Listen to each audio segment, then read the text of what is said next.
আসসালামু আলাইকুম সম্মানিত দর্শক। আশা করি আপনারা সবাই অবশ্যই ভালো আছেন। আজ আমি আপনাদের সামনে এমন একটি বিষয় নিয়ে আলোচনা করতে এসেছি, যা দক্ষিণ এশিয়ার ভূ-রাজনীতিতে আমি মনে করি এক বিশাল ভূমিকম্পের মতো কিন্তু কাজ করছে। আমরা সবাই জানি বিশ্ব রাজনীতিতে কোনো কিছুই স্থায়ী নয়। আজ যা বন্ধু কাল তা শত্রু। কিন্তু সম্প্রতি আমেরিকা আর ভারতের মধ্যে যে ধরনের রসায়ন আমরা দেখছি তা সত্যিই আমাদের সবাইকে কিন্তু নতুন করে আবারও ভাবতে বাধ্য করছে। বিশেষ করে আমেরিকার বাণিজ্য দপ্তর ভারতের যে নতুন মানচিত্রটি প্রকাশ করেছে তা নিয়ে রীতিমতো বেশ হইচই পড়ে গেছে। কেন এই মানচিত্রটি এত গুরুত্বপূর্ণ? কারণ হলো এই প্রথমবার ওয়াশিংটন খুব স্পষ্টভাবে বুঝিয়ে দিল যে তারা কেবল ভারতের কৌশলগত অংশীদারই নয়, বরঞ্চ তারা ভারতের আঞ্চলিক অখণ্ডতার দাবিতেও কিন্তু বর্তমান সময়ে সায় দিচ্ছে। আপনারা যদি খেয়াল করেন, এই মানচিত্রে পুরো কাশ্মীরকে ভারতের অংশ হিসাবে দেখানো হয়েছে। এর মানে হলো আমরা যেটাকে পাকিস্তান শাসিত কাশ্মীর বা পিওকে বলি, সেটাকেও এখন আমেরিকা কিন্তু ভারতের সীমানার ভেতরে রাখছে। শুধু তাই নয়, চীনের সাথে যে এলাকাটি নিয়ে ভারতের দীর্ঘদিনের বিবাদ, সেই আকসাই চীনকেও ভারতের মানচিত্রে অন্তর্ভুক্ত করা হয়েছে। এই পুরো ব্যাপারটি কিন্তু সাধারণ কোনো ভুল নয়, বরং এটি একটি অত্যন্ত সুচিন্তিত রাজনৈতিক বার্তা। এখন প্রশ্ন হলো, ডোনাল্ড ট্রাম্পের প্রশাসন হঠাৎ কেন এই পথে হাঁটলো? আপনারা হয়তো ইতিমধ্যে লক্ষ্য করেছেন, কদিন আগে পর্যন্ত পাকিস্তানের সাথে ট্রাম্পের এক ধরনের দহরম মহরম আমরা কিন্তু দেখেছিলাম। পাকিস্তানের প্রধানমন্ত্রী এবং সেনাপ্রধান আমেরিকার সাথে সম্পর্ক উন্নয়নের জন্য আপ্রাণ চেষ্টাও করেছিলেন। কিন্তু রাতারাতি যেন সবকিছু পাল্টে গেল। আমেরিকা আসলে এই অঞ্চলে চীনকে রুখতে ভারতকে একটি শক্তিশালী ঢাল হিসাবে বর্তমান সময়ে ব্যবহার করতে চায়। আর সেই লক্ষ্যেই ভারতকে খুশি করতে তারা কেবল রাজনৈতিক সমর্থন দিচ্ছে না, বরঞ্চ বাণিজ্যিক ক্ষেত্রেও কিন্তু বড় ধরনের ছাড় ঘোষণা করেছে। ভারতীয় পণ্যের উপর শুল্ক 50% থেকে কমিয়ে ইতিমধ্যে 18% নামিয়ে আনা হয়েছে। এর মানে কি? এর মানে হলো আমেরিকার বাজারে ভারতের ব্যবসা এখন অনেক বেশি সহজ হয়ে যাবে। এই যে কাঠবাদাম থেকে শুরু করে বিভিন্ন পণ্য এখন বিনা বাধায় আমেরিকার বাজারে ঢুকবে, এটা কিন্তু ভারতের অর্থনীতির জন্য একটা বিরাট পোস্টার।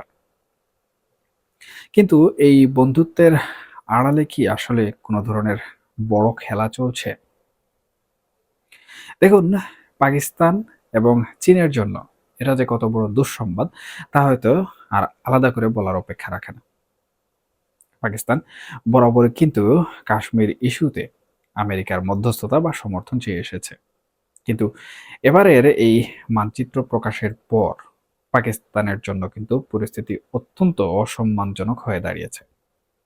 কারণ তারা হয়তো ভাবতেও পারেনি যে তাদের যে মিত্র দেশ অর্থাৎ আমেরিকা তাদের দাবিকে এভাবে অস্বীকার করে পুরো জমিটা ভারতের থালায় সাজিয়ে দেবে।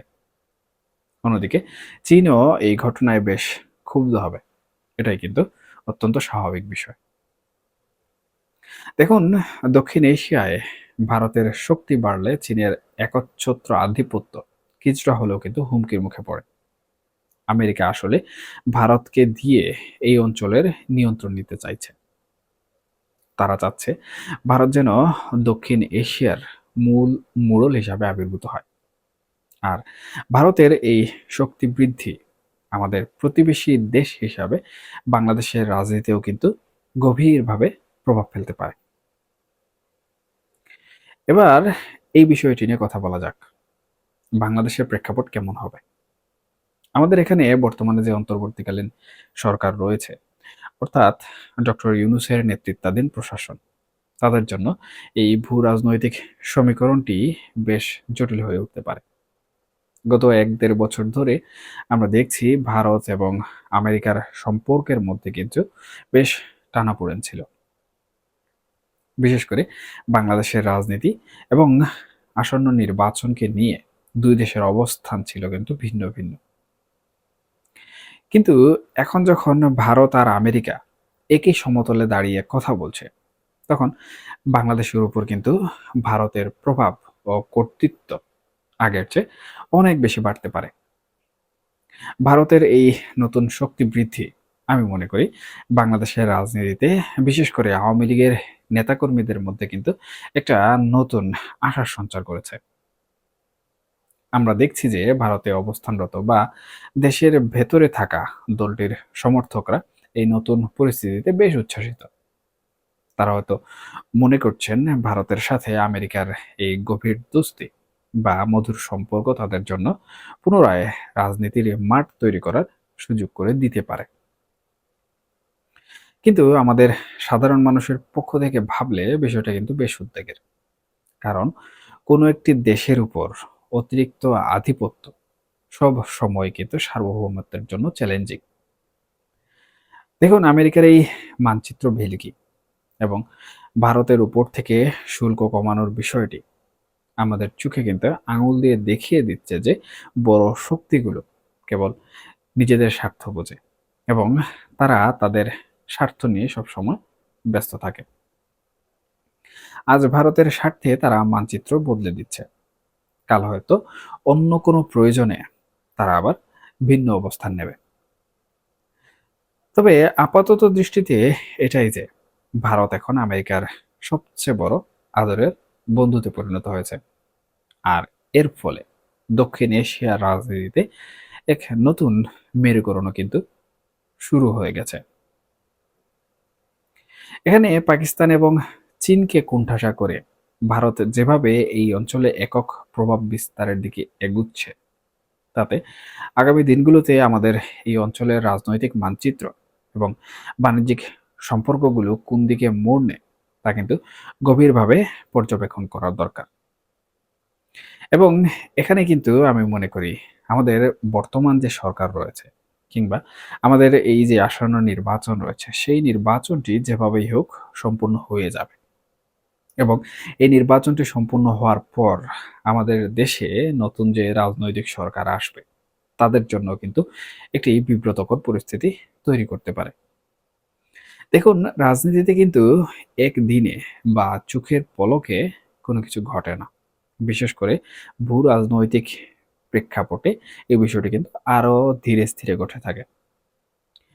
সুতরাং ধীরে স্থিরে যেভাবে একে একে নতুন করে পরিবর্তনের ধাপ তৈরি হয়েছে, তাতে মনে হচ্ছে যে অদূর ভবিষ্যতে বাংলাদেশের রাজনীতি নিয়ে আমরা যে ধরনের পরিবর্তনের কথা বারবার বিশ্লেষণের মাধ্যমে প্রকাশ করি বা খবরের অন্তরাল থেকে যেভাবে পরবর্তী পরিবর্তন নিয়ে আমরা বিভিন্ন ধরনের তথ্য উপাত্ত খুঁজে বের করি, সেই পরিবর্তন কিন্তু দ্রুত হতে চলেছে।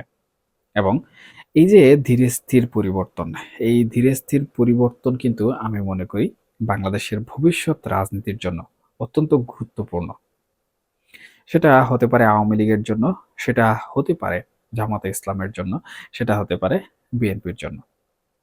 কারণ আমেরিকার ইশারা ছাড়া বাংলাদেশের রাজনীতিতে টিকে থাকা কিংবা বাংলাদেশের রাজনৈতিক যে পরিবেশ রয়েছে, সেই পরিবেশের মধ্যে খাপ খাইয়ে নেওয়া কিন্তু অত্যন্ত কঠিন একটি বিষয়। এটা শুধু বাংলাদেশের জন্য নয়, ডিপ স্টেট পলিসির খেলা কিন্তু আমরা ইতিমধ্যে দেখেছি। সুতরাং যারাই ক্ষমতায় যাবে, তাদেরকে কিন্তু আমেরিকার কথা মতো চলতে হবে বা কিছুটা হলেও তাদের সাথে বন্ধুত্বপূর্ণ সম্পর্ক রাখতে হবে। এখন আমেরিকা যেভাবে ভারতের সাথে এত সখ্যতায় জড়িয়ে পড়ছে, তখন কিন্তু আমেরিকার পরিবর্তে এখানে ভারতের দাদাগিরিটাই চলবে। এখন ভারতের দাদাগিরি যদি চলে, তাহলে পরবর্তী যে সরকার বাংলাদেশে আসবে, সে যদি কোনোভাবে ভারত বিদ্বেষী হয়, তাহলে কিন্তু তার জন্য এখানে টিকে থাকা অত্যন্ত কঠিন হয়ে দাঁড়াবে। এবং আওয়ামী লীগও কিন্তু এই সময় তাদের মিত্র ভারতকে অত্যন্ত কাছে থেকে পেয়ে যাবে। এবং যদি সেই রাজনৈতিক সরকার দেশ পরিচালনায় ব্যর্থ হয় বা ভারতের কথা মতো চলতে ব্যর্থ হয়, এখানে কিন্তু আওয়ামী লীগের সুযোগ তৈরি হয়ে যাবে।